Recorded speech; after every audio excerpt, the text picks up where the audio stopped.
ఓం నమ శివాయ. ఓం నమ శివాయ.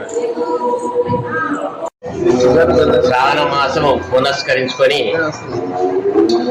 సోమవారం సందర్భంలో కూడా మన శివాలయం నందు భక్తులందరి చేతుల మీదుగా ఉదయం నుండి 6 గంటల నుండి స్వామివారి యొక్క పూజా కార్యక్రమం నిర్వహించినాము.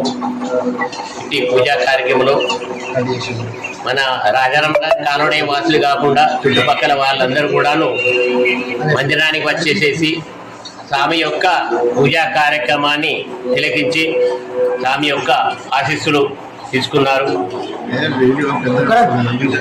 మరి నేటి రోజున విశేషంగా సాయంత్రము మళ్ళీ భజన కార్యక్రమం నిర్వహించబడును. మళ్ళీ సాయంత్రం 6 గంటలకు పూజ ఉంటుంది. భక్తులందరి చేతుల మీదుగా భజన అనంతరము తీర్థప్రసాద వితరణ జరుగును. ద్వాదశ పూజలో పూజా కార్యక్రమం నిర్వహించబడును. ఓం నమ శివాయ. ఓం నమ శివాయ. ఓం నమ శివాయ. ఓం నమ శివాయ.